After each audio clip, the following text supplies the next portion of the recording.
সালামু আলাইকুম প্রিয় শিক্ষার্থীরা, কোষ এর গঠনের আজকে সেকেন্ড ক্লাস। এটা আরও বেশি গুরুত্বপূর্ণ কারণ আজকে আমরা nucleus, DNA, RNA, replication, transcription, ট্রান্সলেশনের মতো টপিকগুলো তোমাদেরকে পড়াবো।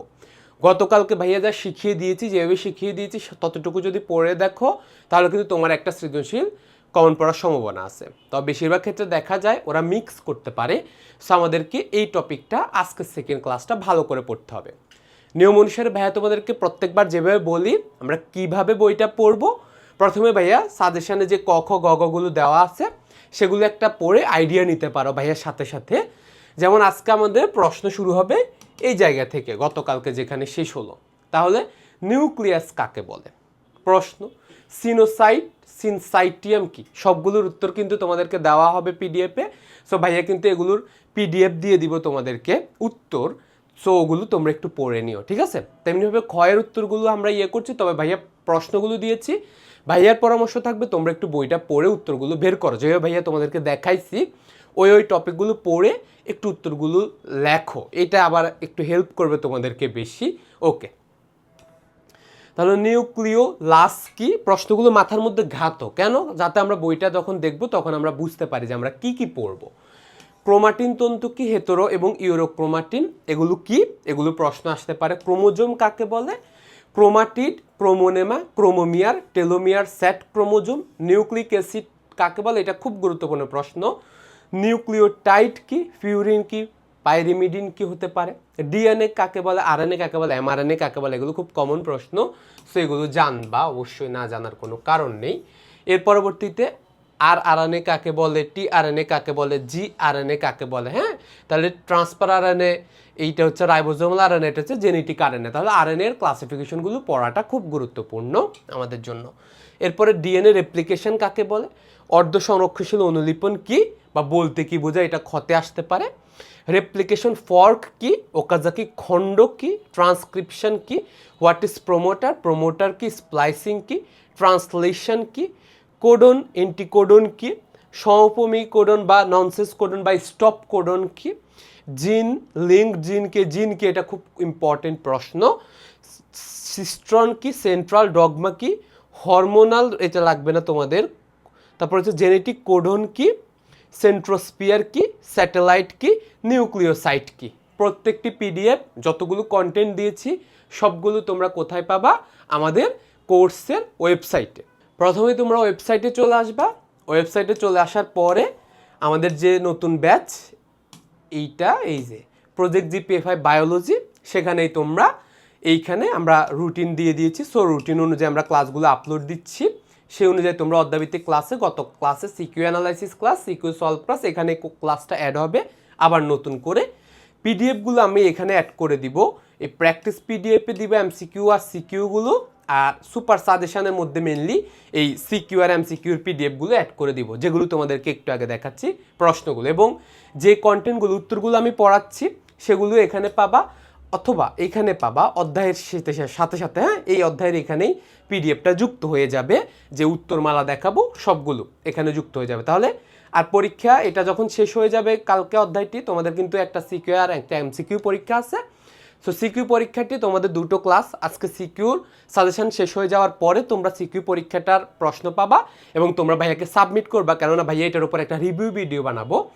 আর অন্যদিকে এখানে তোমরা এমসিকিউ পরীক্ষা দিতে পারবা, যেটা আমাদের এমসিকিউ সলভ ক্লাসের পরে অনুষ্ঠিত হবে, ঠিক আছে?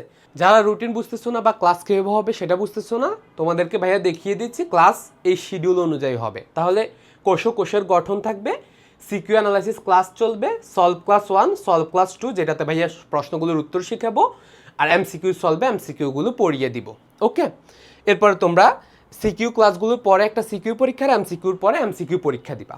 এভাবে আমরা প্রত্যেকটি অধ্যায়ের কিন্তু আমাদের শর্ট সিলেবাসের ওপর, তাহলে জীববিজ্ঞান প্রথম পত্র হচ্ছে এই পত্রে আর দ্বিতীয় পত্র এইভাবে।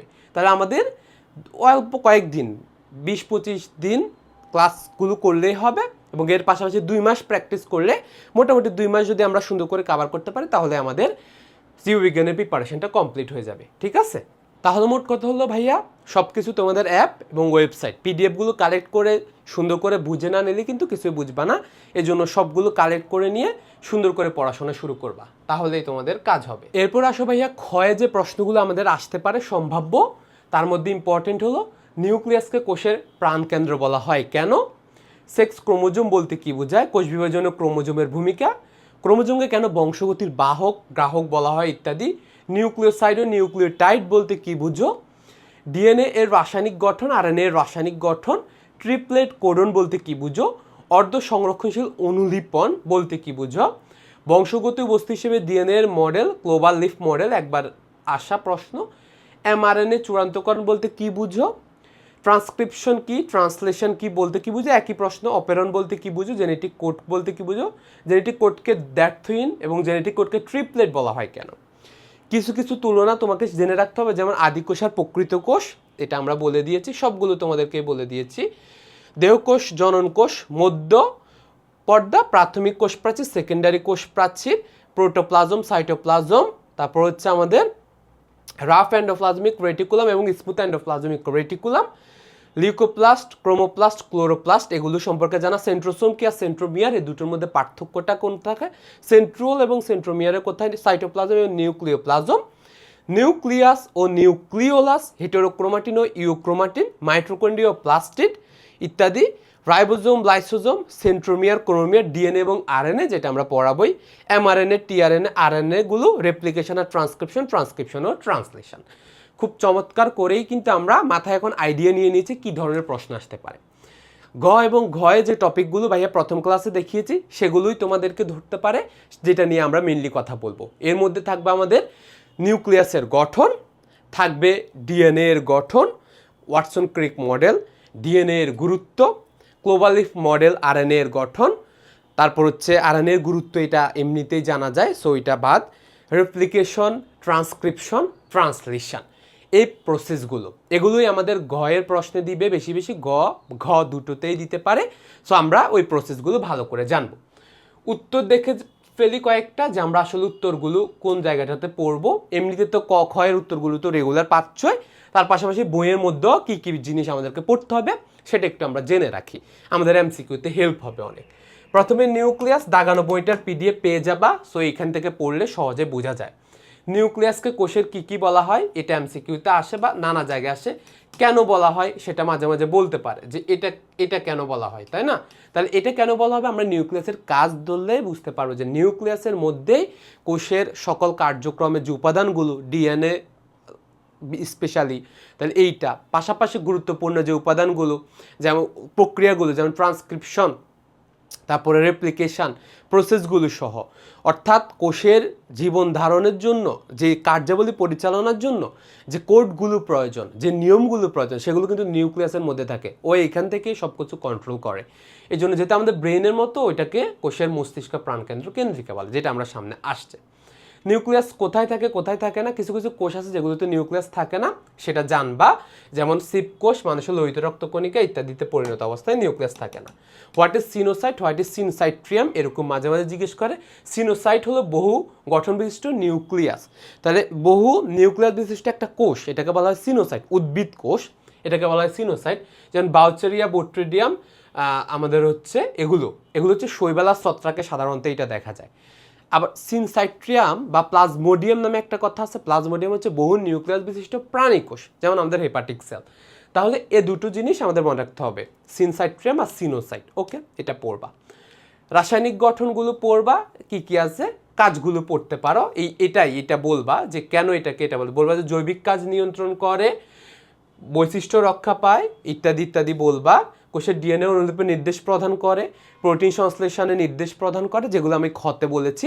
তো সেগুলো দিয়ে তারপরে বলবা যে এই জন্য এটাকে কোষের মস্তিষ্ক বলা হয়। আমাদের দরকার পড়বে আদর্শ নিউক্লিয়াসের গঠন। বইয়ে এরকম বোরিং করে লেখা আছে, এইটা লেখা আছে, এইটা লেখা আছে, ইত্যাদি ইত্যাদি লেখা আছে। তা আমরা এইভাবে পড়বো না, ভাইয়া যেভাবে উত্তরটা লিখে দিব সেভাবেই পড়বা, এছাড়া তোমাদের কোনো কাজ নাই নিশ্চিতভাবে। ওকে,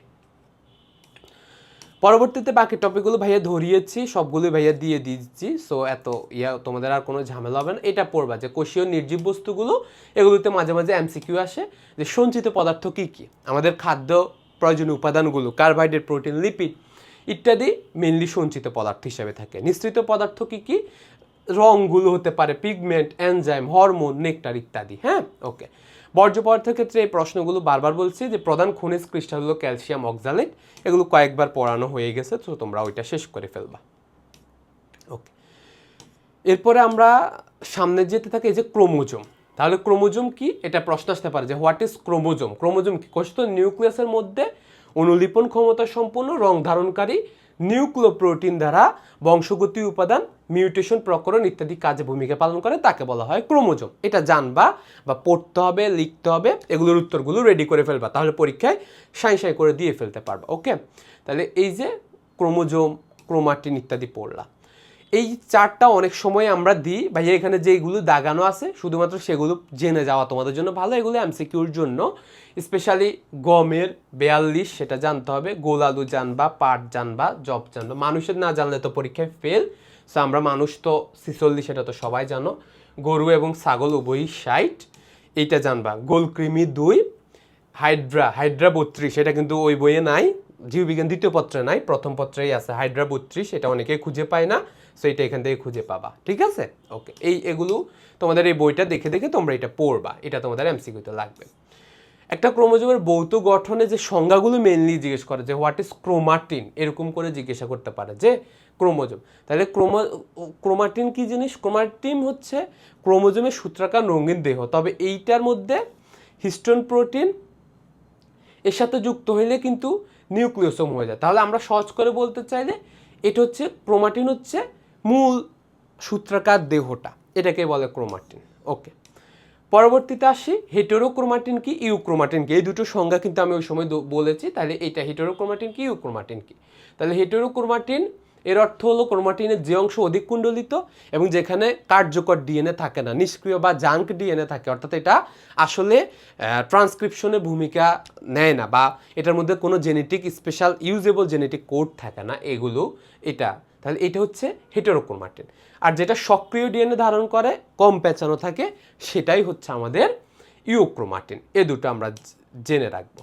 সেন্ট্রোমিয়ার কি? ক্রোমোজোমের প্রতিটি ক্রোমোজোমের একটা নির্দিষ্ট অঞ্চল থাকে যেটা অরঞ্জিত, রং ধারণ করে না, এটাকে বলা হয় সেন্ট্রোমিয়ার, যেখানে দুটো ক্রোমাটিড পরস্পর সংযুক্ত হয়। ওকে, আচ্ছা। তারপরে কাইনেটোকোল, এই যে ক্রোমোমিয়ার হচ্ছে মাঝে মাঝে এইটাতে কিছু কিছু ক্ষুদ্র ক্ষুদ্র দানা দেখা যায়, এটাকে ক্রোমোমিয়ার বলে। সেট এটা মাঝে মাঝে জিজ্ঞেস করে what is set chromosome, satellite, এটা কিন্তু আমাদের মাঝে মাঝে জিজ্ঞেস করতে হবে। ঠিক আছে, বেশিরভাগ ক্ষেত্রে দেখা যায় যে স্যাটেলাইট হচ্ছে ক্রোমোজোমের এক প্রান্তে এরকম গোল হয়ে যায়, এটাকে বলা হয় স্যাটেলাইট। এবং যে ক্রোমোজোমে এটা আছে সেটা হচ্ছে সেট ক্রোমোজোম। সাধারণত এদের নিউক্লিয়াসের সাথে, নিউক্লিওলাসের সাথেই যুক্ত থাকে। এটা হচ্ছে সেট ক্রোমোজোম আর এটা হচ্ছে স্যাটেলাইট। ঠিক আছে, এইটা হচ্ছে মেইন কথা। ওকে, এগুলো পড়বো আমরা, এগুলো শিখে ফেলবো। পরবর্তীতে হচ্ছে ক্রোমোজোমের প্রকারভেদ, এটা ভাইয়া চার্ট করে দিয়েছি। সো বইয়ে যেভাবে দেওয়া আছে তারই আমরা সুন্দর ভার্সন দিয়ে দিচ্ছি, সো তোমরা সেটাই পড়তে পারো, এখান থেকে না পড়লে কোনো সমস্যা নেই। ওকে, ভাইয়া কীভাবে উত্তরটা লিখতে হবে সেটা দিয়ে দিয়েছি। ক্রোমোজোমের রাসায়নিক গঠনগুলো একটু বেসিকটা জানবা, ছোটোবেলা থেকে পড়ে আসছে আমি শিওর, যে নিউক্লিক অ্যাসিড দুই ধরনের, ডিএনএ থাকে আর আরএনএ থাকে। ডিএনএতে কী কী থাকে, আরএনএতে কী কী থাকে? ডিএনএতে ডিঅক্সিরাইবোজ, রাইবোজ, বাকিগুলো একই। এটা তো নাইট্রোজেন বেস থাকে, এটা তো নাইট্রোজেন বেস থাকে, বাট পার্থক্য হলো এটাতে থাইমিন থাকে, এটাতে থাকে না, এটাতে বিপরীতে থাকে ইউরাসিল, আরএনএটাতে। ঠিক আছে, ওকে। আর ফসফেট বন্ধন সবই ঠিক আছে বাকিটুকুতে, একটা দ্বিতন্ত্রে আর একটা একতন্ত্রে, অর্থাৎ এটা পেঁচানো ডাবল হেলিক্স। ওকে, এগুলো আমাদের কখতে দিতে পারে। ডিএনএ কি, আরএনএ কি, ডিএনএ বলতে কি বোঝো, আরএনএ বলতে কি বোঝো। যখন শুধু আমাদের ডিএনএ কি আর আরএনএ কি, তোমরা অনেকে দেখো আরএনএ এর পুনরূপ হলো রাইবোনিউক্লিক অ্যাসিড, এটা তো কোনো কথা না, এটা তো কোনো কথা না, তাই না? তুমি সুন্দর করে বলবা যে আরএনএ হচ্ছে ক্রোমোজোমের মধ্যে, বা ক্রোমোজোম আরএনএ স্যাটেলাইটের সাইটোপ্লাজমের মধ্যেও থাকে। তাহলে আরএনএ হলো একটি নিউক্লিক অ্যাসিড। কী কী থাকে? যাতে রাইবোজ সুগার ইত্যাদি থাকে, ইউরাসিল সহ নাইট্রোজেন বেস থাকে। এবং তাহলে এই কথাগুলো যদি তুমি না বলো যে আরএনএ হচ্ছে এক সূত্রক নিউক্লিক অ্যাসিড যা রাইবোজ সুগার, তারপরে কি নাইট্রোজেন বেস এবং আমাদের নাইট্রোজেন বেস ইত্যাদি দিয়ে গঠিত। ঠিক আছে, তাহলে এই কথাগুলো যদি তুমি না বোঝে, যে এগুলো যদি না আসে, তো তাহলে তোমার হলো কি? তাহলে রাইবোজ সুগার, অজৈব ফসফেট ইত্যাদি দিয়ে নাইট্রোজেন বেস, এগুলো নাম না বলতে পারলে সংজ্ঞাতে কোনো সমস্যা নেই, গঠিত। ঠিক আছে, ওকে।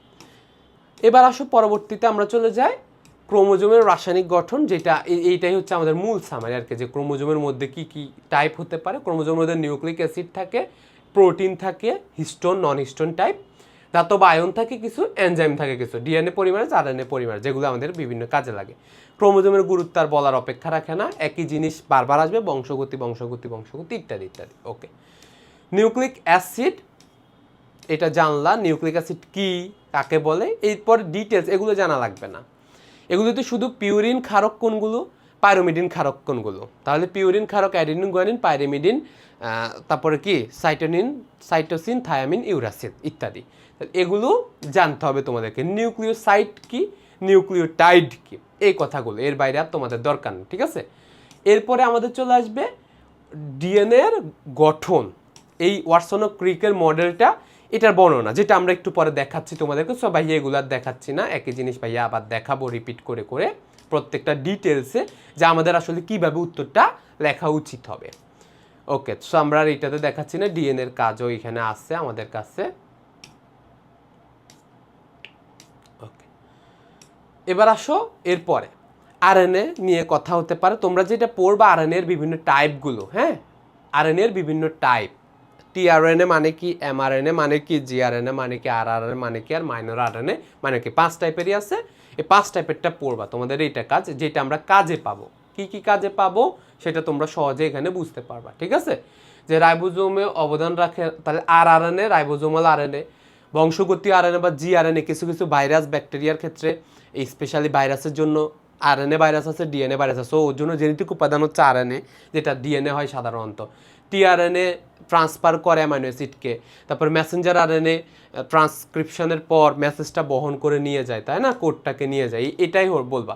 তাহলে আরআরএনএ রাইবোনিউক্লিওপ্রোটিন, মেসেঞ্জার আরএনএ বার্তা গ্রহণ করে, ঠিক আছে। আরএনএ এর প্রধান কাজ আসলে প্রোটিন সংশ্লেষণ করা। এই কথাগুলো পড়লেই তোমার এক্সপ্লানেশন হয়ে যাবে। ডিএনএ আর আরএনএর মধ্যে পার্থক্য লেখা আছে, সো এটা তখন ওইখান থেকে পড়বা। এটা পড়তে হবে ডিএনএ অণুর রেপ্লিকেশন, স্পেশালি পড়তে হবে অর্ধ সংরক্ষণশীল পদ্ধতিতে। সো এইটাই আমাদের মেইন টপিকটা, এটা আমরা পড়ব। এখানে কিছু গুরুত্বপূর্ণ এনজাইমের নাম লেখা থাকবে, যেটা আমাদের জন্য খুব গুরুত্বপূর্ণ হয়ে দাঁড়াবে। আমরা এটা শেষের দিকে আসে হয়তো, আমরা এরপরে এখানে আসবো রেপ্লিকেশন বাবল সহ অন্যান্য ব্যাপারগুলো কথা বলতে।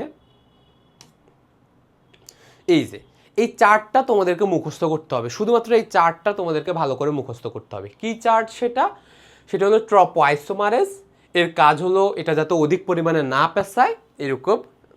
এরপরে ডিএনএ হেলিকেজ, হেলিকেজের কাজ হচ্ছে মেইনলি হাইড্রোজেন বন্ধনকে ভেঙে দেওয়া এবং ডিএনএ ডাবল হেলিক্স প্যাচগুলোকে সোজা করে ফেলা, হাইড্রোজেন বন্ধনকে ভেঙে দেওয়া। ডিএনএ পলিমারেজ 3 হচ্ছে রেপ্লিকেশনের সবচেয়ে গুরুত্বপূর্ণ এনজাইম, কারণ হলো এটাই নিউক্লিওটাইড, নতুন নিউক্লিওটাইডকে ঘাততে পারে। তো শুধুমাত্র এটাই, তাহলে নিউক্লিওটাইড অনুযুক্ত করা এর কাজ।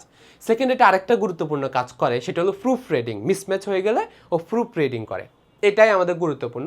সিঙ্গেল স্ট্র্যান্ড বাইন্ডিং প্রোটিন, নাম শুনলে বোঝা যায় যে এটা একটি স্ট্র্যান্ডকে বাইন্ড করে দেয়, সো দুটি স্ট্র্যান্ডকে বাইন্ড করে দিলে এরা পরস্পর আবার লেগে যেতে পারে না। ওকে, লাইগেজ এনজাইম ওকাজাকি খণ্ডকে একত্র করে দেয়। প্রাইমেজ আরএনএ প্রাইমারকে স্ট্র্যান্ডের প্রথমে যুক্ত করে দেয়, যেটা থেকে আমাদের আসলে মেইন কাজ শুরু হয়ে যায়। ডিএনএ পলিমারেজ 1 এরকম একটা ভার্সন আছে, সেটা হচ্ছে যে যে জায়গায় প্রাইমার থাকে সেগুলোকে উঠিয়ে দেয়। এটা নিয়ে যদি পড়াশোনা করতে চাই তাহলে আমরা ডিটেলস ক্লাস করতে হবে, ঠিক আছে। সো আজকে যেহেতু আমরা ডিটেলস কথাবার্তা বলবো না, আমরা এটাকে কিভাবে পরীক্ষার হলে প্রেজেন্ট করব, আমাদের উদ্দেশ্য হচ্ছে মেনলি এটা। আমাদের মোটামুটি বই পড়া শেষ হয়ে গেছে, এটা শেষের দিকে কিছু প্রশ্ন আছে যেগুলো তোমরা দেখতে পারো। সেগুলোর মধ্যে একটা হচ্ছে জিন, তাহলে জিন নিয়ে যে টপিকটা আছে সেটা নিয়ে পড়বা, জিন কি, ট্রিপলেট কোডন কি, যেগুলো নিয়ে শেষের দিকে কথা লেখা আছে। তোমরা এই শেষের দিকেরগুলো এক নজর দেখে গেলে হবে। আমাদের কোর্সে আমাদের কাজ কি তোমাদেরকে, যে ভাইয়া সিকিউতে কীভাবে আমরা ভালো করব, এইচএসসিতে ভালো করব সেটা, এগুলো আমি অ্যাডমিশন ওরিয়েন্টেড ক্লাসগুলোতে পড়াই। সো ওইখানে আমরা ডিটেলসে এইচএসসি 26কে পড়াই আমরা কি ভিতরে ঢুকে ঢুকে, তোমরাও ওইরকম পড়তে পারো। এখন আপাতত ওই সুযোগ নেই, তারপরেও ভাইয়া ভিডিও বানালে ভাইয়া তোমাদেরকে দিয়ে দিব যে এইটার উপরে এইটার ক্লাস, এইটার উপরে এইটার ক্লাস। ওকে, আমরা এবার অ্যান্সার শিটে চলে যাই। অ্যান্সার শিট চলে এসেছে আমাদের সামনে। বইয়ে যেভাবে লিখেছে সেটা আমরা লিখবো না, ভাইয়া যেভাবে লিখেছি সেটা তোমরা লিখবে। এটা তোমরা পড়লে বুঝতে পারবা যে কেন ভাইয়া বলছি এটা লেখো। বইয়ের জিনিসটা অনেক এলোমেলো, ভাইয়া ওইটাকে সুন্দর করে গুছিয়ে দিয়েছি, অনেকগুলো ইনফরমেশন বাইরে থেকে অ্যাড করে দিয়েছি যেগুলো আমার মনে হয়েছে গুরুত্বপূর্ণ, ঠিক আছে।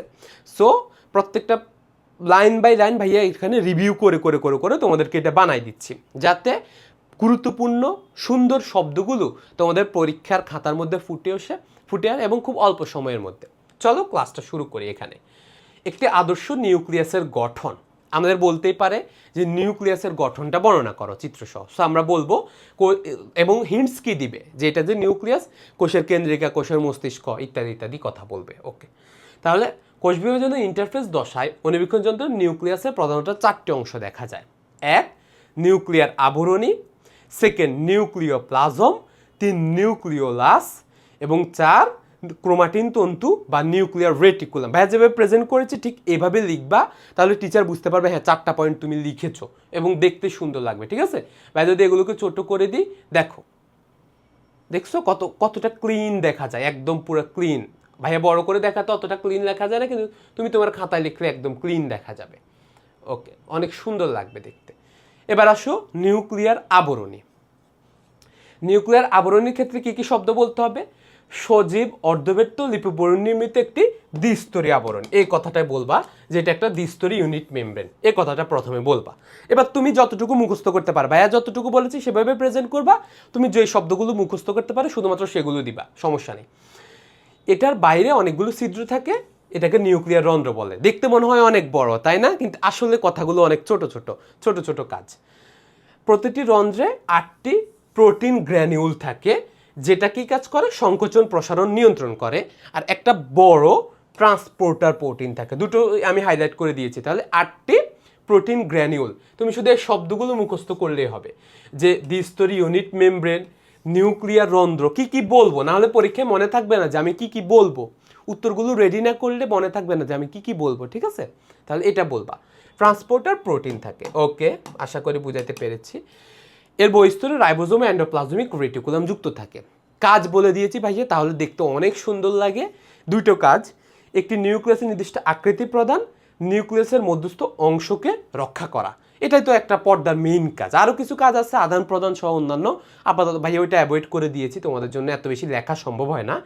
নিউক্লিওপ্লাজম, নিউক্লিয়াস, ক্রোমাটিন থেকে রক্ষা করা। Okay fine. 2 নিউক্লিওপ্লাজম মানে হলো নিউক্লিয়াসের ভিতরে তরলটা, নিউক্লিওপ্লাজম।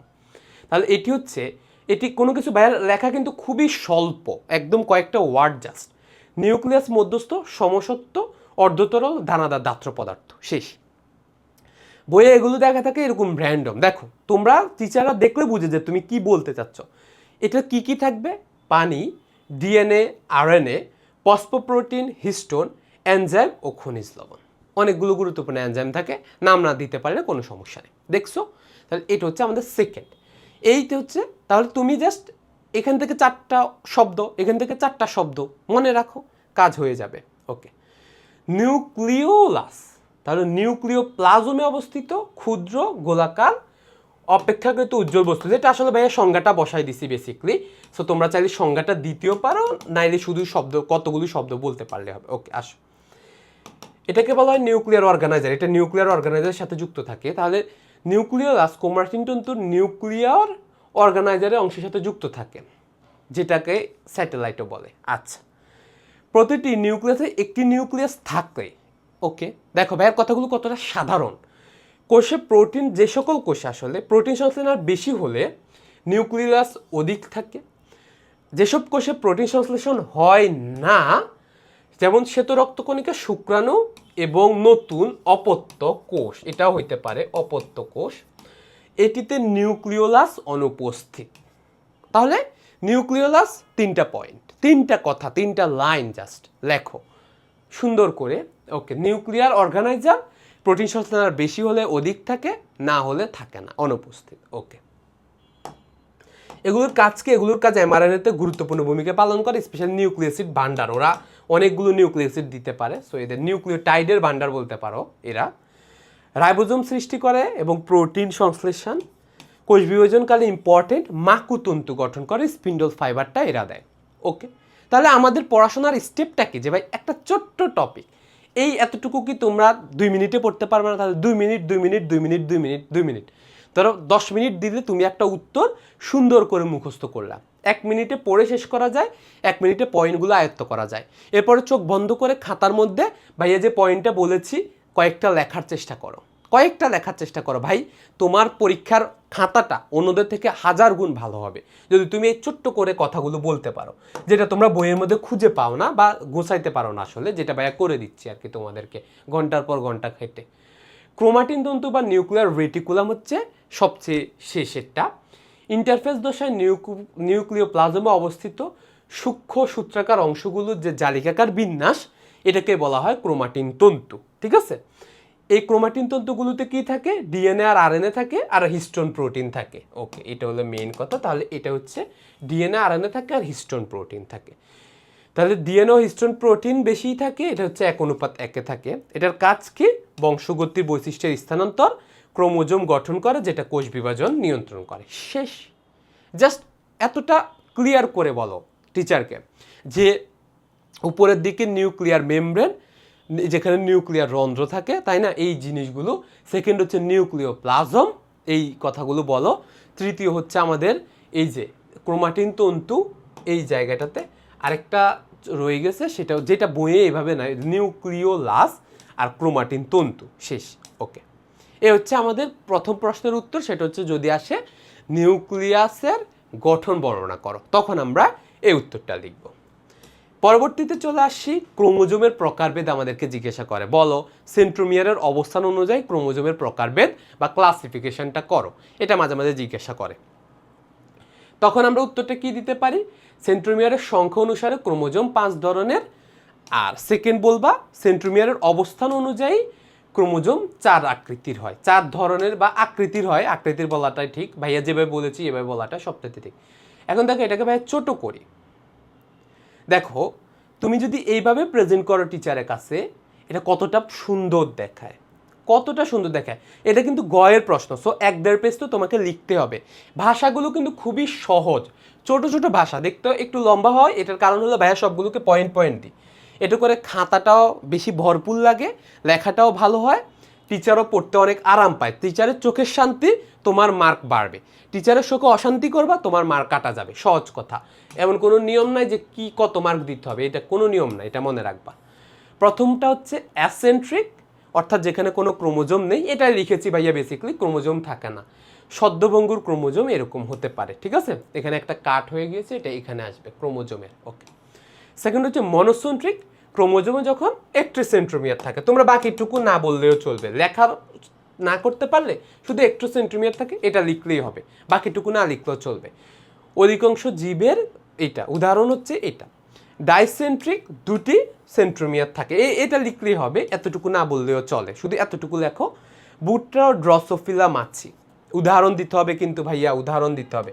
তাহলে উদাহরণ তুমি এভাবেও লিখতে পারো, অথবা ভাইয়ার মতো লিখতে পারো যে উদাহরণ ভুট্টা ড্রসোফিলা মাছি, ওইটাও সুন্দর লাগে, কোনো সমস্যা নেই।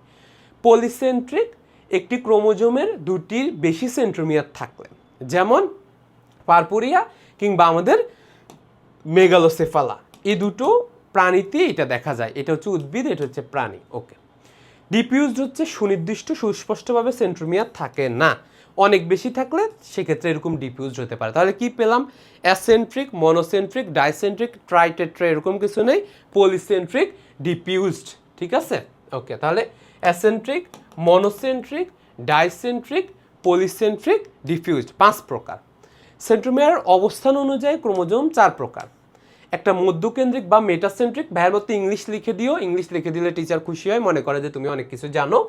ইংলিশ লিখে দিলে ভালো, এই জন্য ভাইয়া তোমাদেরকে যা যা বলেছি আমার মনে হয় তোমরা সেটা ফলো।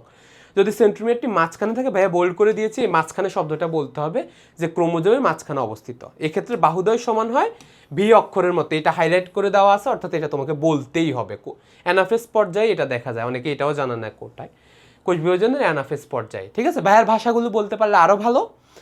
তুমি এতটুকু পড়ো, যতটুকু লিখতে পারো, এটাও তোমার অন্যদের থেকে 10 গুণ ভালো উত্তর হবে, অন্যদের থেকে 10 গুণ, অন্তত এটার পয়েন্টগুলো মনে রাখতে পারলে হবে। উপকেন্দ্রিক বা সাবমেটাসেন্ট্রিক, তাহলে মাঝখান থেকে সামান্য দূরে, মাঝখান থেকে সামান্য দূরে, ইংরেজি এল অক্ষরের মতো। উপপ্রান্তকেন্দ্রিক বা অ্যাক্রোসেন্ট্রিক, উপপ্রান্তের, তাহলে প্রান্তের কাছাকাছি, উপপ্রান্ত কিন্তু প্রান্তে না, ইংরেজি যে অক্ষরের মতো। টেলোসেন্ট্রিক, প্রান্ত ভাগে অবস্থিত সেন্ট্রোমিয়ারটি, ইংরেজি আই অক্ষরের মতো। এই চিত্রটা দিতে হবে, তোমরা এটা নিজেদের মতো এঁকে দিও, রঙিন দেওয়ার কোনো দরকার নেই। যে মেটাসেন্ট্রিক মাঝখানে, সাবমেটাসেন্ট্রিক মাঝখান থেকে সামান্য দূরে, প্রান্ত থেকে কাছাকাছি, এটা হচ্ছে অ্যাক্রোসেন্ট্রিক, টেলোসেন্ট্রিক, প্রান্তে শেষ। এটার মধ্যে আবার অ্যাসেন্ট্রিক দিও না, অ্যাসেন্ট্রিকের কোনো টাইপ বলা দরকার পড়ে না। ওকে, পরবর্তীতে আসো, এই এতটুকু হচ্ছে আমাদের বেসিক মডেলটা শেষ হয়ে গেল। ঠিক আছে, তাহলে আমাদেরকে যদি বলো ক্রোমোজোমের শ্রেণীবিন্যাস, আমরা এই উত্তরটা দিব। এর পরবর্তীতে আসো, এটাতে আমি আসতেছি একটু পরে, এই মডেলটা শিখতে হবে। সেটা হলো ডিএনএর ভৌত গঠন বর্ণনায়, যেটা বলবো অবশ্যই ওয়াটসন অ্যান্ড ক্রিক মডেল। চিত্রের মধ্যে যদি এভাবে না দাগিয়ে দাও তাহলে চিত্রে মার্ক পাবা না। অবশ্যই চিত্রের নিচে টাইটেল দিতেই হবে যে চিত্রটা কী বিষয়, তারপরে এরকম একটা চিত্র। তুমি এটা আঁকার দরকার নেই, এটা তোমরা আঁকতে পারলেই যথেষ্ট হবে। এটা খুবই সহজ, জাস্ট দুইটা প্যাঁচ দেওয়া মাঝখানে। ওকে, এখন যখন তুমি একটা ওয়াটসন আর ক্রিক মডেলটা বর্ণনা করতে যাবা, তুমি এমনি ঠান্ডা মাথায় চিন্তা করে বর্ণনা করলে যথেষ্ট হবে। অনেক এক্সট্রাঅর্ডিনারি কিছু এটার মধ্যে নাই, দেখে শুনে বর্ণনা করবা। কি কি? এটা একটা দ্বিতন্ত্রী, অর্থাৎ ডাবল হেলিক্স, পেঁচানো সিঁড়ির মতো। এটা ওয়াটসন ও ক্রিকের এরকম সিঁড়ি, তাহলে সিঁড়ির মতো, পেঁচানো সিঁড়ির মতো। ওকে ফাইন স্যার, দেখলাম, বুঝলাম, চিনলাম। আচ্ছা, এই যে এটার মধ্যে কি কি আছে? এটার মধ্যে আছে সুগার থাকে, প্রতিটি সুগার প্রান্ত এরা ফসফেট ডাইস্টার বন্ধন, এবং এই যে সুগার, এদের মধ্যে প্রত্যেকটার সাথে একটা নাইট্রোজেন বেস যুক্ত হয়। নাইট্রোজেন বেসগুলো পরিপূরক আছে, এর সাথে টি যুক্ত হয়, সির সাথে জি যুক্ত হয়। Okay fine. টি আর এ দ্বিবন্ধন এবং সি আর জি তিন বন্ধন বা তিনটি হাইড্রোজেন বন্ধন দ্বারা গঠিত। Okay fine. এটাতে যখন এরকম পেঁচানো হয় তখন দুটি গ্রুপ সৃষ্টি হয়। একটা হলো মেজর গ্রুপ, যেটি বড় কি কুঞ্জন বলতে পারো, খাঁজ, আর একটা হলো ছোট গ্রুপ বা এরকম ছোট গ্রুপ, যেটা হচ্ছে আমাদের ছোট খাঁজ। তাহলে একটি বড় খাঁজ সৃষ্টি হয়, একটি ছোট খাঁজ, একটি বড় খাঁজ, একটি ছোট খাঁজ, এভাবে সৃষ্টি হয়। এটা বলবো তো, একটি বড় খাঁজ, একটি ছোট খাঁজ। ওকে, আচ্ছা, এটা আমরা শিখতে পেলাম। এরপর হচ্ছে কিছু দৈর্ঘ্য প্রস্থের ব্যাপার থাকে। ডিএনএটার প্রস্থের দিক থেকে এইটা হচ্ছে 20 অ্যাংস্ট্রমের মতো। আর অন্যদিকে আমরা যদি এই এতটুকু দেখি, সেটা হলো একটা থেকে আরেকটা সিঁড়ি, একটা বড় কুঞ্জন থেকে আরেকটা বড় কুঞ্জন, এই এতটুকু দূরত্ব হচ্ছে 34 অ্যাংস্ট্রম। একটা সিঁড়ি থেকে আরেকটা সিঁড়ি, একটি ধাপ থেকে আরেকটি ধাপ, এর দূরত্ব হচ্ছে মাত্র 3.4 অ্যাংস্ট্রম। ওকে, তাহলে এই কথাগুলোই তুমি এবার দেখে দেখে বলবা। আগে চিত্রটা দেখতে হবে, চিত্র বুঝতে হবে, তারপরে এখন তুমি ওয়াটসন আর ক্রিক মডেল বলবা। তাহলে ভাইয়া যেভাবে লিখে দিয়েছি তোমরা এভাবে বলবা, জিএনএর ভৌত গঠন ওয়াটসন এবং ক্রিক মডেল দিয়ে বর্ণনা করা হয়েছে। সুন্দর করে লিখতে হবে যে এটা একটা ওয়াটসন ও ক্রিক মডেল দিয়ে বর্ণনা করছো, নাহলে টিচার খুশি হবে না। প্রথমে বলেছি আমরা ডিএনএ অণুর দ্বিসূত্রক, যেটা বইয়ে আসলে যেভাবে আছে সেভাবে, বাট ভাইয়া হাইলাইট করে দিয়েছে কোনগুলো তোমরা বেশি বেশি বলবা, তোমরা মিস করবা না কখনো। তাহলে ডিএনএ অণু দ্বিসূত্রক, সিঁড়ির মতো পেঁচানো, যাকে ডাবল হেলিক্স বলে। প্রথম শব্দটাই এটা শিখবা। কি শিখবা? সেটা হলো ডাবল হেলিক্স। এই শব্দটা দ্বিতন্ত্রী, এটা বলতেই হবে। ওকে, এটা পরস্পর সমদূরত্বে বিপরীতমুখী, একটি 5-3 আরেকটা এটা থাকে। শুধু বিপরীতমুখী এটা বলতে পারলে হবে, একটা 5 থেকে 3, 3 থেকে 5। ওকে, এখানে একটা হবে, অ্যারো চিহ্ন হবে। সূত্র দুটি কি সুগার, ডিঅক্সিরাইবোজ সুগার, ফসফেট ইত্যাদি সংযুক্তির মাধ্যমেই আসলে মেইন সূত্র দুটি তৈরি হয়। সূত্র দুটির মাঝখানে প্রতিটি ধাপ কি দিয়ে তৈরি হয়? এক জোড়া নাইট্রোজেন বেস। দেখছো কথাগুলো কত সুন্দর। তাহলে ডিঅক্সিরাইবোজ আর ফসফেট দিয়ে হয় সূত্র দুইটি তৈরি। মাঝখানে শ্রেণীগুলো তৈরি হয় এক জোড়া নাইট্রোজেন বেস, সেটি এ আর টি হতে পারে, জি আর সি হতে পারে। এখানে আরেকটা বন্ধন হবে, এখানে ত্রিবন্ধন হবে। ওকে, এখানে ত্রিবন্ধন হবে। কিছু কিছু টাইপিংয়ের জন্য অনেক ভুল হয়, তোমরা এগুলো ঠিক করে নিবে, এটা যেহেতু ফার্স্ট এডিশন। ওকে, ফসফেটযুক্ত ডিঅক্সিরাইবোজের এটা 3 কার্বনের সাথে 3 থেকে 5 এরকম, 3 আর 5, আর 1 কার্বনের সাথে কি যুক্ত থাকে? 1 কার্বনের সাথে নাইট্রোজেন বেস যুক্ত থাকে। ঠিক আছে, এটা হলো আমাদের গুরুত্বপূর্ণ কথা। ওকে, তাহলে আমরা কি দিয়ে বেস গঠিত, কি দিয়ে গঠিত সেটা বললাম। এরপরে ডিএনএ অণুতে অ্যাডেনিনের সাথে 2টি হাইড্রোজেন বন্ধন দিয়ে থায়ামিন এবং 3টি হাইড্রোজেন বন্ধন দিয়ে, এখানে যদিও আসছে 2টি ডিটেক্ট হয়নি, যাই হোক, কিন্তু 3টি এটা থাকে। কি থাকে? সিজি। এটিকে বলা সারগ্রাফ রুল। এটা তোমরা চিনে রাখবা, সামনে কাজে লাগবে তোমাদের জন্য। এটা জাস্ট এমনি লিখে দিচ্ছি, তোমরা পরীক্ষার হলে এটা না লিখতে হবে, লিখলেও হবে, সমস্যা নেই। ওকে, তাহলে কি দেখবা? 2টি বন্ধন দিয়ে এটি এবং 3টি বন্ধন দিলে জিসি বা সিজি, একই কথা, যুক্ত থাকে। ওকে, ডাবল হেলিক্সের সম্পূর্ণ প্যাচে 34, 10 জোড়া মনোনিউক্লিয়েট থাকে। সো বলা চলে সেখানে এখানে মোট 25টি হাইড্রোজেন বন্ধন থাকে এক একটাতে। এটা এমসিকিউতে আসবে বা মেডিকেল ভর্তি পরীক্ষার মতো, এগুলো এখানে পড়ানোর দরকার নাই। তাহলে এইটা, আর হেলিক্সের ব্যাস হচ্ছে 20 অ্যাংস্ট্রম, 2 ন্যানোমিটার। হ্যাঁ, এটা কিন্তু আমাদের জানতে হবে, অর্থাৎ হেলিক্সের প্রস্থ। ওকে, তাহলে যখন এটা ঘুরতে থাকে বাইরের দিকে একটি গভীর খাঁজ এবং একটি অগভীর খাঁজ সৃষ্টি হয়, একটি গভীর খাঁজ এবং একটি অগভীর খাঁজ সৃষ্টি হয়, শেষ। এটাই হচ্ছে আমাদের মেন কথা, এই এতটুকু বলতে পারলে তোমাদের হয়ে যাবে। তাহলে আমরা কিভাবে এটা এক্সপ্লেন করবো, ওয়াটসন আর ক্রিক মডেল মনে থাকবে তো, শব্দগুলো মনে করো। যে কোনো জিনিস মনে করার অর্থ কি, এখন যা পড়েছ খাতায় চোখ বন্ধ করে ভাইয়ার ক্লাস শেষ হওয়ার পর যে আমি এবার এটা কী লিখবো, পরীক্ষায় এসে গেছে প্রশ্নটা, কী লিখবো লেখো, একবার লেখো, দেখবে যে অনেক বাজে আসবে, কিছুই মনে পড়ছে না, তারপর আবার ভাইয়ার পিডিএফটা পড়ো, আবার লেখো, তাহলেই হবে। ঠিক আছে? ওকে, এর পরবর্তীতে আসো, এটার কাজ কি, এটা তার বলার অপেক্ষায় রাখে না। ডিএনএর কাজ এটা, এই প্রত্যেকটা পয়েন্ট এটা একদম পুরো থরলি মুখস্থ করে চলে যাবা। ডিএনএর কাজ প্রথমে বলবা মূল ক্রোমোজোমের মূল গাঠনিক উপাদান, ভাই যে পয়েন্টগুলো বলেছি সেটা আস্তে আস্তে ঠান্ডা মাথায় পয়েন্টগুলো মনে করতে, নাহলে পরীক্ষা মনে থাকবে না। বংশগতি বৈশিষ্ট্যের ধারক ও বাহক, সকল বৈশিষ্ট্যের নিয়ন্ত্রক, আর ডিএনএ প্রোটিন আরএনএ সংশ্লেষণ, ডিএনএ অনুলিপন, ডিএনএ জীবের সকল বিপাকীয় কার্যাবলী নিয়ন্ত্রণ করে, প্রজাতি শনাক্তন নিয়ন্ত্রণ করে, মেরামত করে, মিউটেশন করে, ইত্যাদি করে। এটা কিন্তু লাগবে, ঠিক আছে? ওকে, এছাড়া এটা হচ্ছে জৈবিক গুরুত্ব আর কি, দুটো দিক থেকে। এটাও তোমরা কিছু কিছু পয়েন্ট এখানে আরও ইনক্লুড করে দিতে পারো, যেমন নির্ভুল প্রতিলিপি তৈরি করা, এটা আগের মতোই। যেমন ডিএনএ অণুতে জিন আকারে জীবের যাবতীয় বৈশিষ্ট্য সংরক্ষিত থাকে, এটা তো বললামই, এটাও বললাম। সকল প্রকারের প্রোটিন সংশ্লেষণ করে, এটাও বললাম। এটি চিরস্থায়ী এবং অপরিবর্তিত, সাধারণত পরিবর্তন হয় না, পরিবর্তন বা মিউটেশনের মাধ্যমে এটি বিবর্তন ঘটায়, এরকম কথাগুলো তোমরা বলতে পারো। ঠিক আছে? এই ডিএনএ কিন্তু মাস্টার মলিকুল বলা হয়, এটা জানতে হবে তোমাদেরকে।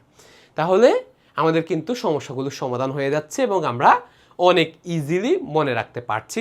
তাহলে ওকে, এবার আসো আমরা আমাদের পরবর্তী প্রশ্নটাতে চলে যাই।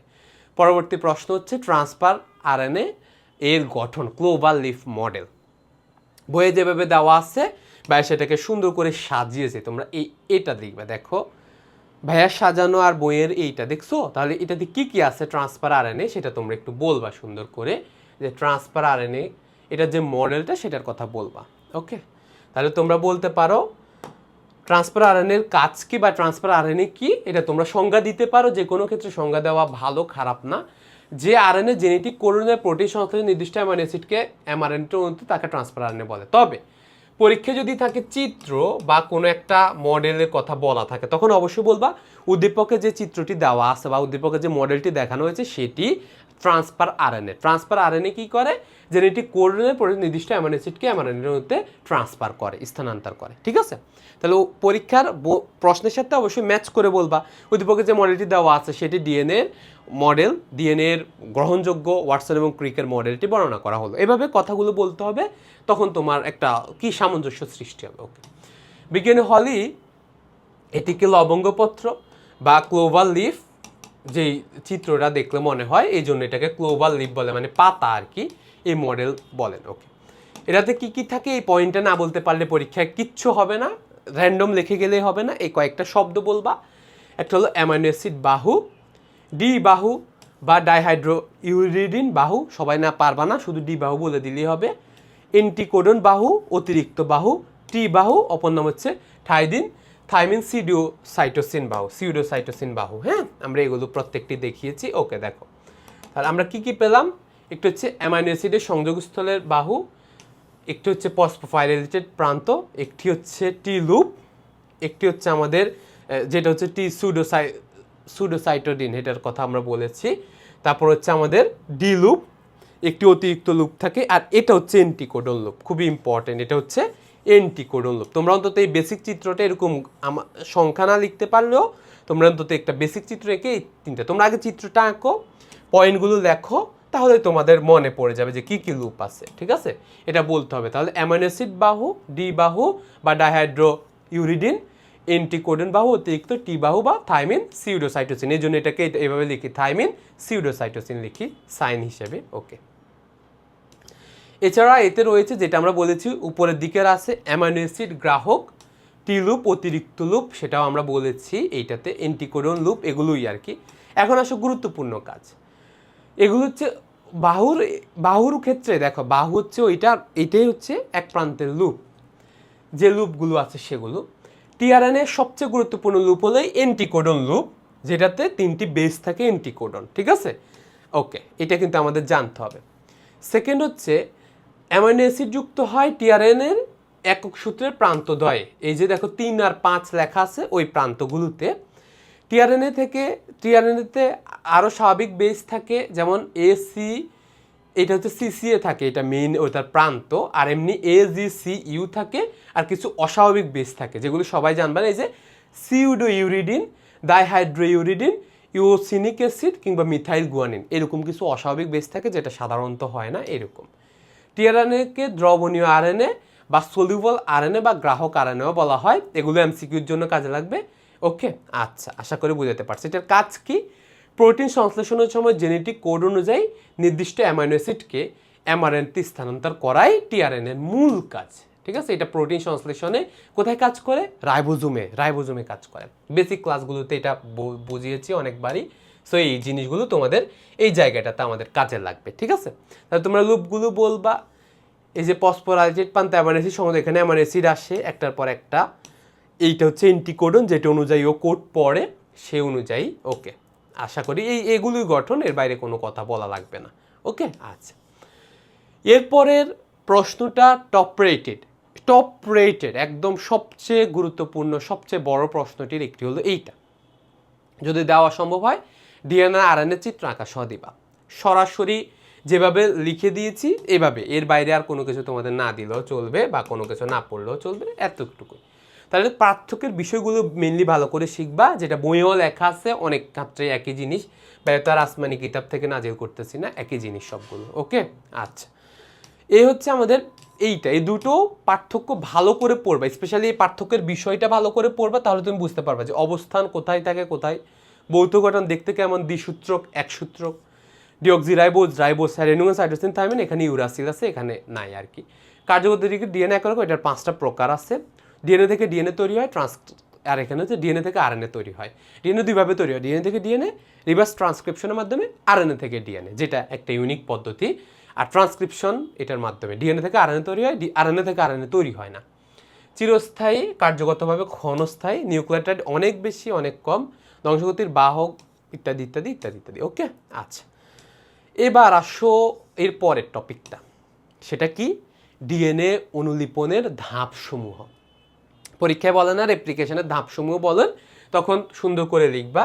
এই ভাইয়া যেভাবে লিখেছি সেভাবে, এখানে একটা কথা ভাইয়া মিসিং গেছে, সেটা লিখে দিবা যে অর্ধ সংরক্ষণশীল পদ্ধতিতে ডিএনএ অনুলিপনের ধাপসমূহ বর্ণনা করা হলো।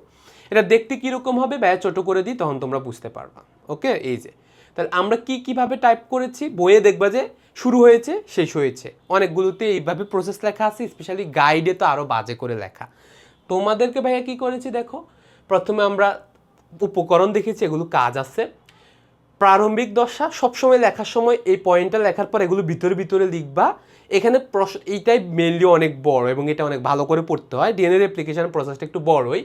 ভাইয়া অনেক বেশি লিখেছি, তোমরা সবগুলো না লিখলেও চলবে, তবে যে পয়েন্টগুলো ভাইয়া বলেছি খুবই সহজ করে লিখেছি, তোমরা পড়লেই বুঝতে পারবা যে অত কঠিন কিছু লিখিনি ভাইয়া, একদম বুঝায় আস্তে লিখেছি এটা।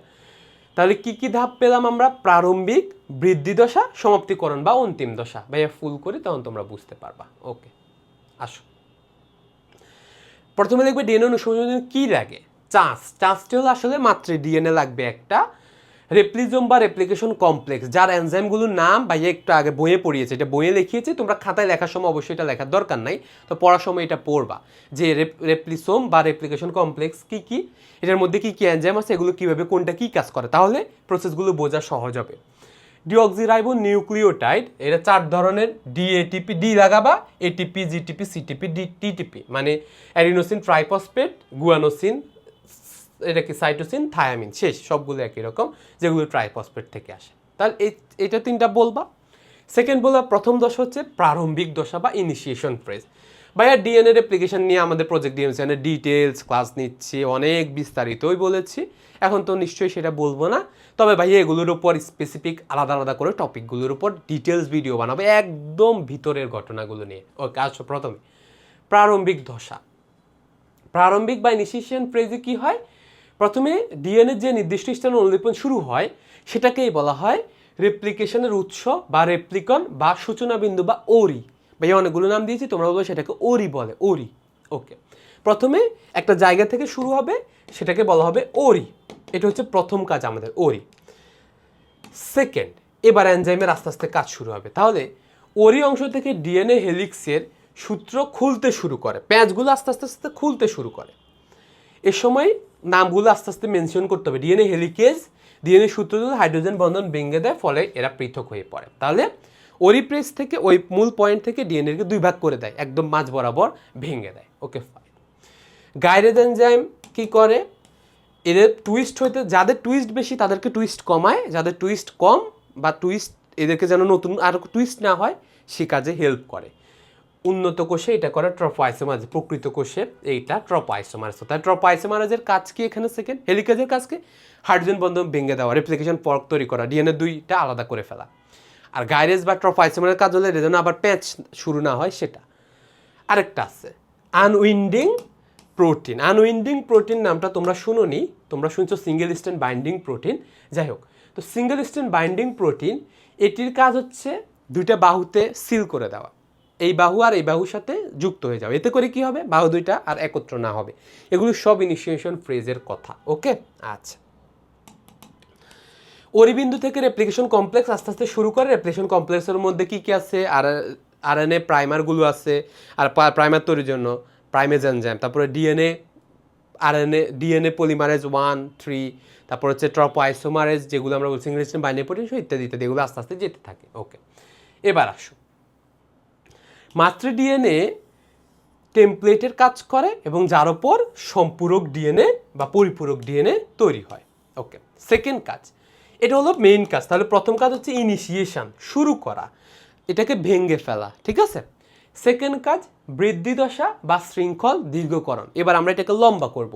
কে লম্বা করে, নিউক্লিওটাইড কে যুক্ত করে, উত্তর হচ্ছে ডিএনএ পলিমারেজ 3। তাহলে কীভাবে শুরু হয়, প্রথমে যে জায়গায় স্টার্ট করতে হবে, ডিএনএ পলিমারেজ 3 বসতে পারে না, কোথায় বসবে ও, প্রথমে প্রাইমেজ নামক একটা এনজাইম আছে যেটা একটা আরএনএ প্রাইমার তৈরি করে দেয়। আরএনএ প্রাইমার মানে হলো একটা শৃঙ্খল আর কি, ধরো ডিএনএর একটা শৃঙ্খল আছে, এরকম আরেকটা শৃঙ্খল তৈরি করে দেওয়া, তাহলে কমপ্লিমেন্টারি শৃঙ্খল হয়ে গেল যেটা আরএনএ প্রাইমারের। এটা একটা শৃঙ্খল তৈরি করে দেয়, এরকম কয়েকটা 200, 100, 200 এরকম তৈরি করে দেয়। এরপরে কাজ শুরু হয়, এই ডিএনএ পলিমারে যে প্রাইমারগুলোরে বুঝতে পারে, ওই প্রাইমারের মধ্যে বসে নির্দিষ্ট নিউক্লিওসাইড ট্রাইফসফেট যুক্ত করতে থাকে। নির্দিষ্ট নিউক্লিওসাইড ট্রাইফসফেট এটা একটা রুল অনুযায়ী হয়, যেটা এখানে লেখা লাগবে না। এ থাকলে টি বসাবে, জি থাকলে সি বসাবে, অপোজিটটাও সত্য, সি থাকলে জি, এরকম রুল অনুযায়ীও ট্রাইফসফেটগুলো এগুলো বসাইতে থাকে, ঠিক আছে। ওকে, একটি 4 সূত্রকের সম্পূরক নতুন সূত্রটি কি হয়, বিরতিহীনভাবে বাড়তে থাকে, যেটাকে বলা হয় লিডিং সূত্র। এই কথাটা বলবা, একটা সূত্র বিরতিহীনভাবে লম্বা হইতে থাকে, এটাকে বলা হয় লিডিং সূত্র। অপরটি হচ্ছে ল্যাগিং সূত্র। ল্যাগিং সূত্রে ওকাজাকি খণ্ড দেখা যায়, ওকাজাকি খণ্ড এছাড়া এখানে প্রত্যেকবার প্রাইমার থাকে অনেকগুলা, কারণ এটা বারবার যখনই আবার নতুন করে শুরু করতে হয় তখন আবার প্রাইমার লাগে, যেটা ভাইয়া ডিএনএ রেপ্লিকেশনের ডিটেলস টপিকে হয়তো একটু বলবো তোমাদেরকে, একদম ডিটেলসে ধরে। ওকে, সমাপ্তিকরণ বা অন্তিম দশা। এই শেষ পর্যায়ে লাইগেজ এনজাইম ওকাজাকি খণ্ডগুলোকে যুক্ত করে দেয়। রেপ্লিকেশন সমাপ্ত হলে রেপ্লিসোম চলে যায়। এনজাইম সহ ডিএনএ ডাবল হেলিক্সের টার্মিনেশনে পৌঁছানোর সাথে সাথেই অনুলিপনটা অফ হয়ে যায়। পাশাপাশি আরেকটা কথা যেটা এখানে মেনশন করেও ভাইয়া আবার কেটে দিছি, সেটা হলো ডিএনএ পলিমারেজ 1 প্রাইমারগুলোকে সরিয়ে দেয়, ও প্রাইমার সরিয়ে দেয়। হ্যাঁ, ওর কাজ হচ্ছে ছোটো ছোটো প্রাইমার সরিয়ে এখানে নতুন করে কোট করে দেওয়া, ওর এইটুকু কাজ। এটা হচ্ছে বাইরে, প্রসেস শেষ, আসলে প্রসেসের বাইরে, সেটা ডিএনএ প্রুফ রিডিং ও ডিএনএ মেরামত। রেপ্লিকেশন যদি কোনো কারণে ভুল হয় এটাকে বলা হয় মিসম্যাচ। এটা কি বলে, মিসম্যাচ। এরূপ মিসম্যাচ ধরার জন্য ডিএনএ প্রুফ রিডিং হয়, কে কাজ করে? DNA polymerase 3। তাহলে মূল প্রসেসটা কি? আমরা পেয়ে গেছি কতগুলো সুন্দর সুন্দর ধাপ।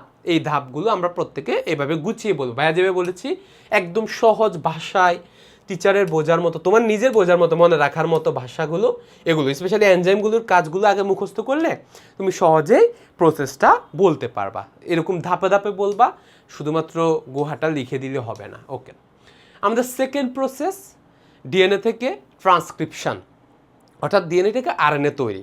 তাহলে আমাদের যদি বলে ডিএনএ থেকে আরএনএ তৈরি হয় বা উদ্দীপকের যে দুইটি চিত্র আছে, এই চিত্রের মধ্যে প্রথম চিত্র থেকে দ্বিতীয় চিত্র কীভাবে তৈরি হয়, বা দ্বিতন্ত্রী যে স্ট্রাকচার আছে সেটা থেকে একতন্ত্রী স্ট্রাকচারটা কীভাবে তৈরি হয়, সে এবং আমাদেরকে জিজ্ঞাসা করতে পারে। তখন আমরা বলবো এই প্রসেসটির নাম হচ্ছে ট্রান্সক্রিপশন। তাহলে ডিএনএ থেকে আরএনএ তৈরির প্রক্রিয়াকে বলা হয় ট্রান্সক্রিপশন। ওকে, এটা হলো আমাদের প্রথম প্রশ্নের উত্তর হবে। এটার গ এর উত্তর দেওয়ার সাথে সাথে আমরা এইভাবে লেখা শুরু করে দিব। আমাদের উত্তর রেডিমেড, কোনো ধরনের জোড়াতালির দরকার নেই, উত্তর রেডিমেড, একদম সরাসরি দিয়ে দিবা।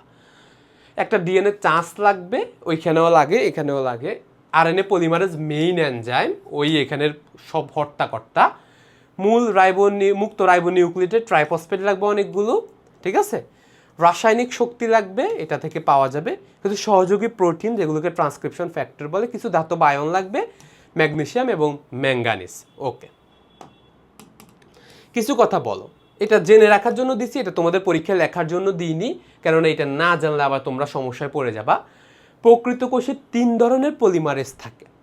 আরএনএ পলিমারেজ 1 যেটা আরএনএ সংশ্লেষণ করে, আরএনএ পলিমারেজ 2 যেটা এমআরএনএ সংশ্লেষণ করে, এটা মাঝে মাঝেই দরকার, আর আরএনএ পলিমারেজ 3 এটি টিআরএনএ সংশ্লেষণ করে। দেখছো, কিন্তু আদি কোষে একটাই থাকে, এইটা দিয়ে সব কাজ হয়। তাহলে প্রকৃত কোষে এইটা একটু আমাদেরকে জেনে রাখা উচিত। কিন্তু আমরা এখানে মেনলি মেসেঞ্জার আরএনএর দিকেই যাচ্ছি, সো আমরা মেসেঞ্জার আরএনএটা মাথায় রাখবো। এই ওকে, প্রথম ধাপ এটা লেখো, প্রারম্ভিক ধাপ, দীর্ঘকরণ ধাপ, সমাপ্তি ধাপ, সবখানে একইভাবে আমরা কিন্তু স্টেপ ফলো করেছি। প্রারম্ভিক ধাপ, দীর্ঘকরণ ধাপ, সমাপ্তি ধাপ বা অন্তিম ধাপ ইংলিশে লিখে দিবা সুন্দর করে পয়েন্টগুলো। এরপরে লিখবা এমআরএনএ চূড়ান্তকরণ। এরপরে ভাইয়ের মতো করে সুন্দর করে করে বর্ণনা করা শুরু করবা। ছোট ছোট লাইন দিয়েছি ভাই, একদম বাচ্চাদের মতো লাইন, এগুলো আরও ডিটেলসে বলানো যায় কিন্তু আমরা বলতেছি না। প্রথমে কি? প্রথমে আরএনএ পলিমারেজ ডিএনএ অণুর বা ডিএনএ অণুর প্রমোটার নামক একটা স্থানে যুক্ত হয়। এটা বিশেষ ধরনের কোড, এটা ও পড়ে বুঝে, যেখানে এই ধরনের কোড বইয়ে বিস্তারিত বলা আছে, আমাদের দরকার পড়ে না। পরবর্তীতে ট্রান্সক্রিপশন ফ্যাক্টর নামক কিছু প্রোটিন বা প্রমোটার এই স্থানে যুক্ত হয়ে ট্রান্সক্রিপশন কমপ্লেক্স গঠন করে। তাহলে এটা একটা ডিএনএ অণু, আরএনএর এখানে মনে করলো যে এখানে কিছু কোড আছে যেটা হচ্ছে প্রমোটার নামক স্থান, এটাতে বসে ট্রান্সক্রিপশন সহ অনেকগুলো প্রোটিন এখানে বসে গেল, বসে ওরা একটা ট্রান্সক্রিপশন কমপ্লেক্স তৈরি করলো। ওকে, আরএনএ পলিমারেজ প্রমোটার, এইটা জানতে হবে, আরএনএ পলিমারেজ এটা খুব গুরুত্বপূর্ণ। প্রমোটারে সংযুক্ত হয়ে ওর কাজ প্রথমে হচ্ছে ডিএনএ অণুর অংশ পাক খুলে ফেলা, যেটা আগে হেলিকেজ, স্টপ, পাইসেমার, সিঙ্গেল স্ট্র্যান্ড বাইন্ডিং প্রোটিন অনেকে ধরে রাখতো, ওর অত ধরার প্রয়োজন নাই, ও শুধু সামান্য খুলে দিলেই হবে। ও এখান থেকে পড়ে পড়ে একটা দেড়ে চলে, কেননা ও সবসময় যে কোনো একটা প্রান্ত নিবে, ও তো আর দুটো প্রান্ত নিবে না, ও যে কোনো একটাকে ধরবে, তাই না? ওকে, পাক খুলে দিয়ে এটা জানতে হবে। ডিএনএ সূত্রটির হাইড্রোজেন বন্ধন ভেঙে সূত্র দুটিকে আলাদা করে দেয়, এটা আরএনএ পলিমারেজ করে ট্রান্সক্রিপশনের সময়, এটাও পারে। ওকে, শুরু হয়ে গেল। আচ্ছা, এবার সেকেন্ড, দীর্ঘকরণ ধাপ। আরএনএ পলিমারেজ, যেটা আরএনএ পলিমারেজ 2 আমরা মেসেঞ্জারে ব্যবহার করলে এটা বলতে পারি। 2 এই ক্ষেত্রে ইত্যাদি আয়নের সহায়তায় ডিএনএর যে টেমপ্লেট সূত্র আছে সেটি বরাবর এগুলো থেকে শক্তি নেয়। কোনগুলো থেকে? এই যে এটিপি, জিটিপি, ইউটিপি ইত্যাদি থেকে নিউক্লিওটাইডগুলোকে নিয়ে সংশ্লেষণ করতে থাকে। এর ক্ষেত্রে কিন্তু ইউটিপি আছে, সো এটিপি, জিটিপি, ইটিপি ইত্যাদি থেকে ওর যা যা দরকার সেগুলো যুক্ত হবে, নাইট্রোজেন বেস যুক্ত, তাই না? অ্যাডেনিন, গুয়ানিন, সাইটোসিন, থাইমিন ইত্যাদি সবগুলো এখানে যুক্ত। তাহলে এটা আরএনএ পলিমারেজ কী করে? ও এবং এই দুটো আয়নের সহায়তায় ওই টেমপ্লেট অনুযায়ী এগুলো থেকে নিউক্লিওটাইড সংশ্লেষণ করা শুরু করে। করার পরে ও টেমপ্লেট সূত্রতে যে বেজ আছে তার পরিপূরক বেজগুলো এমআরএনএতে লাগাতে থাকে। টেমপ্লেটে যেটা থাকবে তার অপোজিটটা, পরিপূরকটা এ লাগাতে থাকবে। কিন্তু টেমপ্লেট সূত্রকে যদি এ থাকে তখন কিন্তু এর বিপরীতে টি দেওয়া হয় না, ইউ দেওয়া হয় শুধুমাত্র। হ্যাঁ, এর বিপরীতে ইউ দেওয়া হয়। ওকে, থার্ড ধাপ বা সমাপ্তি বা অন্তিম ধাপ, এটিতে কি হয়? এমআরএনএ অণু সংশ্লেষিত হওয়ার পর ডিএনএ অণুর সমাপ্তি স্থানে পৌঁছালে এটারও একটা নির্দিষ্ট কোড আছে, অনেকগুলো কোড পড়েও বুঝে যে এটা ইন্ডিং, ঠিক আছে, বক্স আকারে। আচ্ছা, পৌঁছালে আরএনএ পলিমারেজ এনজাইমটি মুক্ত হয়ে যায় এবং এমআরএনএ অণুর সংশ্লেষণ শেষ হবে। এর কথাগুলো কতটা সহজ, তাই না?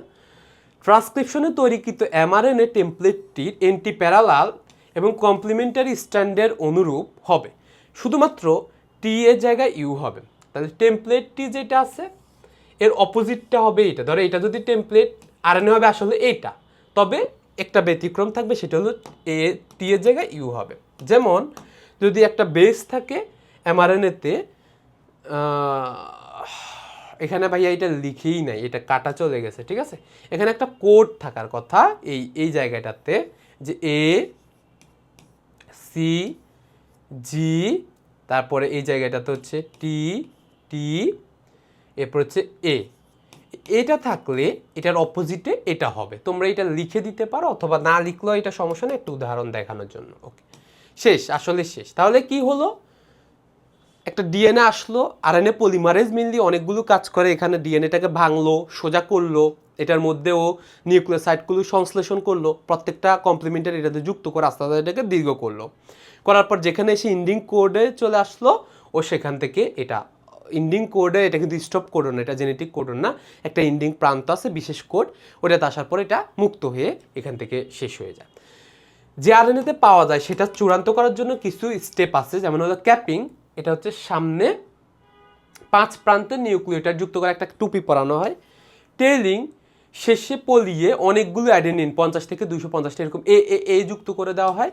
স্প্লাইসিং, স্প্লাইজিওজোম দিয়ে একটা বিশেষ অনেকগুলো এনজাইম, এগুলো দিয়ে প্রি এমআরএনএ থেকে ইন্ট্রন বাদ দিয়ে শুধুমাত্র এক্সনগুলো রেখে, বা এক্সপ্রেসিভ জিন, ইন্ট্রন মানে হলো ইন্ট্রোবার্টের মতো, অর্থাৎ এরা জিন প্রকাশ করে না, তাহলে যে সকল সংকেতে কোনো জিন নাই সেগুলো কেটে কেটে যেগুলোতে জিন আছে সেগুলো জোড়া লাগাই দেওয়া হয়, এটাকে বলে স্প্লাইসিং। এগুলো সংকেতগুলোতে আছে, সেটা এখানে আমি দিয়েছি।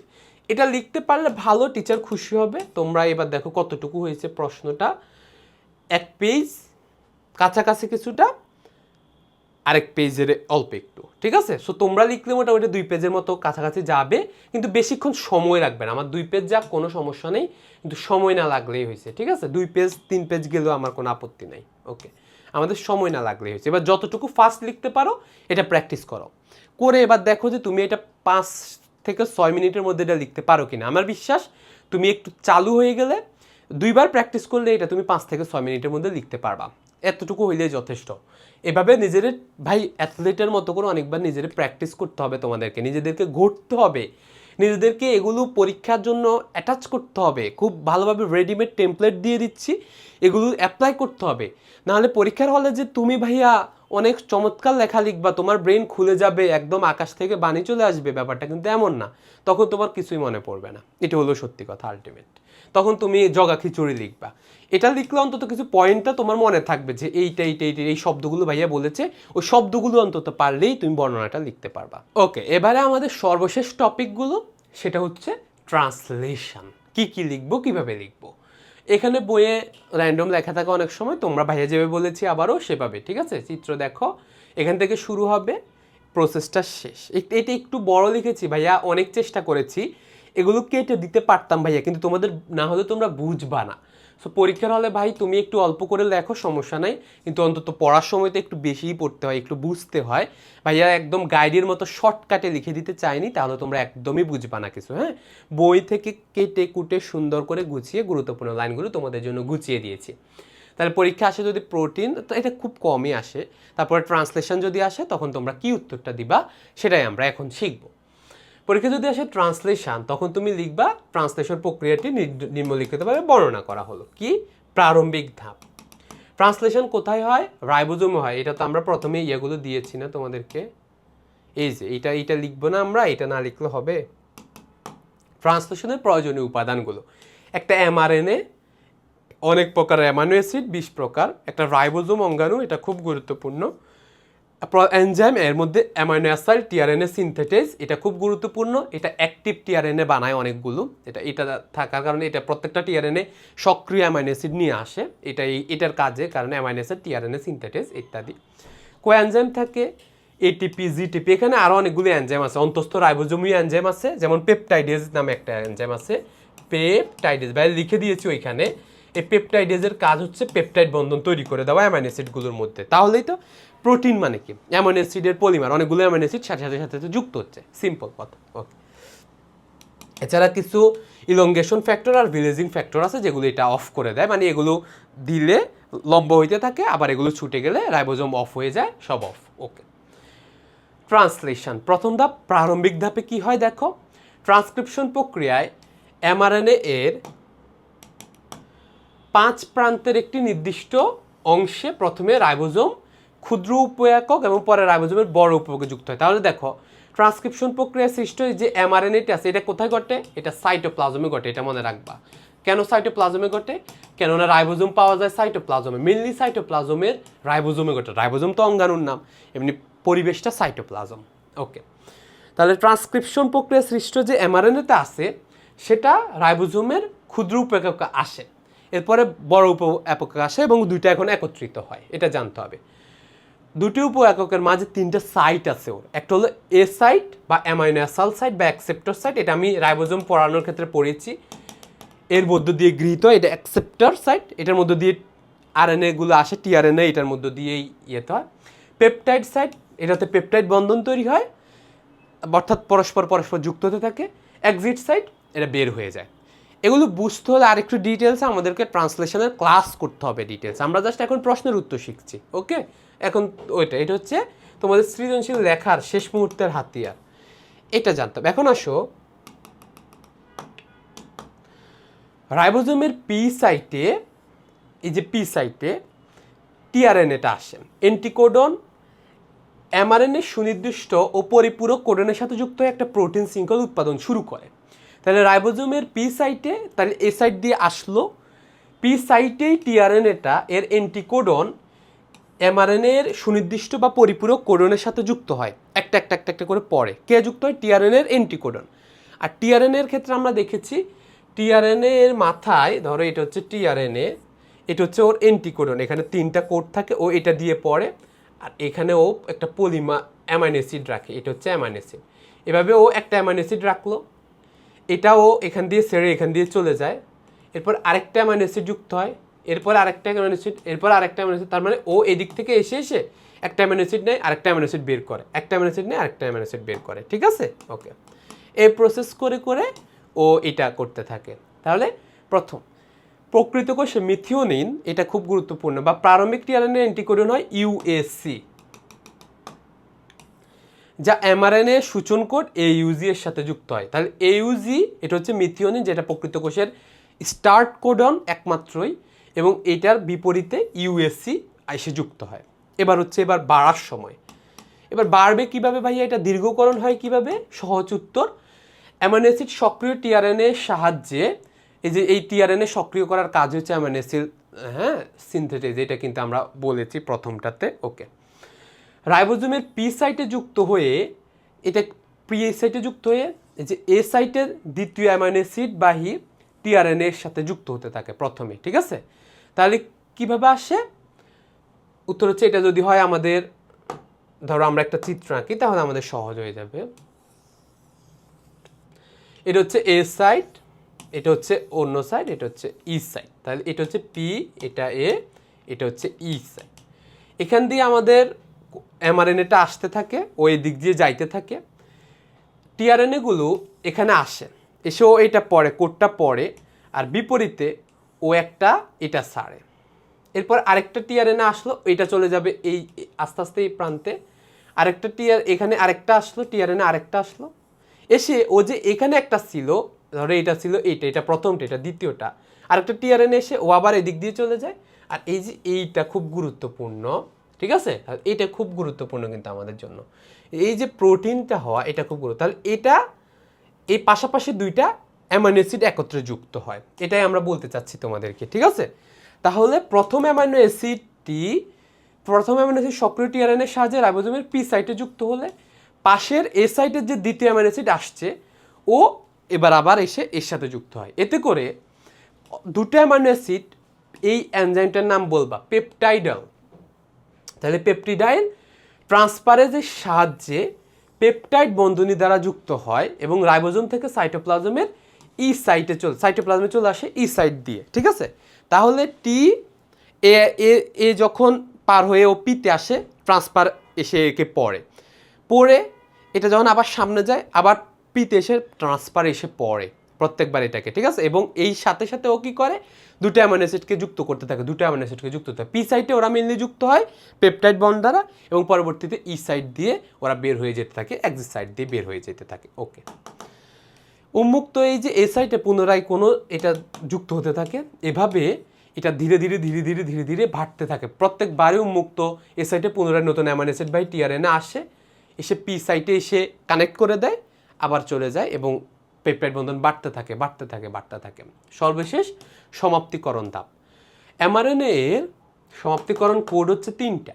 একটা হলো ইউএ, এগুলো লিখতে হবে, ইউএএ, ইউএজি এবং ইউজিএ, ঠিক আছে।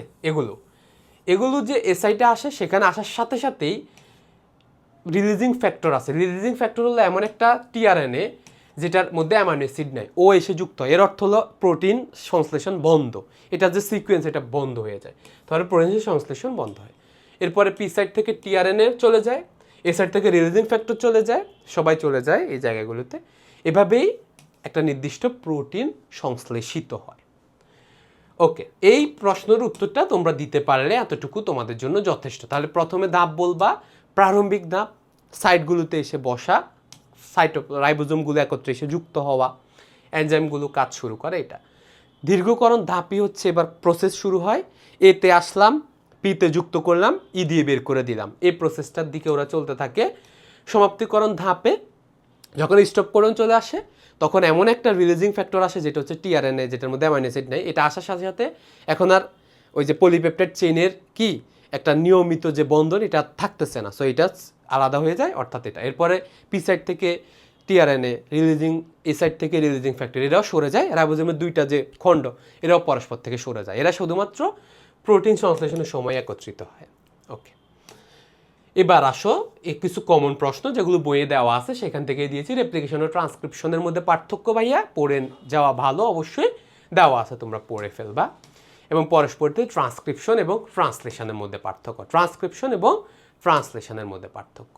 এখন দেখো তোমাদের কাজ সৃজনশীল আটকানো সম্ভব না, একদমই সম্ভব না। মাত্র 2 দিন তোমাদেরকে সময় দিয়েছি, তাই না? তাহলে আমাদের 4টা ক্লাস জাস্ট, এর মধ্যে সিকিউ অ্যানালাইসিস, 2টা সিকিউ সলভিং ক্লাস যেগুলো, এবং হচ্ছে আমাদের এটাই হচ্ছে সিকিউ, কিন্তু ভাইয়া একটা একটা করে সলভ করছি না ভাইয়া, সবগুলোর উত্তরই একত্রে শিখাই দিচ্ছি, কারণ সিকিউ ওভারল্যাপ হচ্ছে উত্তরগুলো, এবং একটা এমসিকিউ সলভিং ক্লাস শেষ। এর মধ্য দিয়েই কিন্তু আমাদের কোষ ও কোষের গঠনের 10 মার্কের নিশ্চয়তা আমরা করে ফেললাম। এবং মোস্ট প্রবাবল খুব সুন্দর করে যদি ভাইয়া একটু গছিয়েও উত্তর দিতে পারো, নয়তো পাবাই, এটা ধরাই যায়। এভাবে যদি আমরা 3টা প্রশ্নের উত্তর দিতে পারি আমরা 27 মার্ক পাবো। বাকি 2টো প্রশ্নে যদি আমরা ধরো 7 মার্ক করেও পাই তাহলে আমরা 14 মার্ক পাবো। মোট আমাদের মার্ক আসবে কত? 41 প্লাস এমসিকিউ 20-25 মার্কের মধ্যে আমরা 20 পেলাম। কত আসে আমাদের মার্ক? 61 প্লাস প্র্যাকটিক্যাল 25-এর 25 আমাদের পাওয়া উচিত 86 মার্ক আসে, 86। এখন আরও মার্ক কমাই দিয়ে এমসিকিউ, ধরো পরীক্ষা কোনো কারণে কঠিন হয়েছে, এটাতে পাইলা 40 প্লাস এটাতে পাইলা 17, তাইলে মার্ক কত দাঁড়ায়? 57 প্লাস টিচারও তোমাকে পছন্দ করলো না, 25-এ দিল 23, আবারও এ প্লাস। তাহলে কি এ প্লাস কি ঠেকানোর কোনো ওয়ে আছে? না। এইভাবে ভাইয়া প্ল্যান করেছিলাম ভাইয়ার ক্লাসগুলোতে। সো তোমরাও ভাইয়া কোর্সে ভাইয়া যেভাবে তোমাদেরকে প্ল্যান করে দিয়েছি প্রজেক্ট জিপিএ 5-এ, তোমরা সবাই ভর্তি হবা, তোমাদের বন্ধুবান্ধবকে ভর্তি করবা, করে সবাই সুন্দর করে এই সিকিউগুলো পড়বা, এমসিকিউগুলো পড়বা। এগুলো যেভাবে দিয়েছি সেটা, এমসিকিউ প্র্যাকটিস বুকও আছে, যেটা তোমাদেরকে এখানে দেখাচ্ছি না। তাহলে এমসিকিউ প্র্যাকটিস বুক, সিকিউ প্র্যাকটিস বুক থেকে প্র্যাকটিসগুলো, এবং এই ভাইয়া যে উত্তরটা সুন্দর করে গুছিয়ে দিয়েছি, যতগুলো উত্তর তোমার যেভাবে পছন্দ হয় ভাইয়ার লেখাগুলো তোমরা যতটুকু পারো ঠিক ততটুকুই তোমরা সুন্দর করে পরীক্ষায় দিতে পারো, ঠিক আছে? যতটুকু তোমাদের পছন্দ হয় ততটুকুই তোমরা দাও, ইনশাল্লাহ তোমাদের পরীক্ষা চমৎকার হবে। একইভাবে কোষ বিভাজন অন্যান্য অধ্যায়গুলো শুরু হবে। সো আমরা কোষ, সবচাইতে বড় অধ্যায় হচ্ছে কোষ ও কোষের গঠন, বাকি অধ্যায়গুলো এর থেকে অনেক সহজ। আরেকটা কঠিন অধ্যায় অণুজীব, আরেকটা হচ্ছে নবম অধ্যায়। এই তিনটাকে আমরা বেশি ফোকাস করব, বাকিগুলো যখন ভাইয়া পড়াবো তোমরা ওগুলো পড়লে 100 ভাগ কমন পাবা। ভালো সুস্থ থাকো, আসসালামু আলাইকুম। তোমার বন্ধু বান্ধব যুক্ত হতে যাচ্ছে, ভাইয়া কী করবো? নাম্বারে দেওয়া, স্ক্রিনে নাম্বার দেওয়া থাকে, বা ভাইয়াকে বলবা ভাইয়ের সাথে যোগাযোগ করতে। ওকে।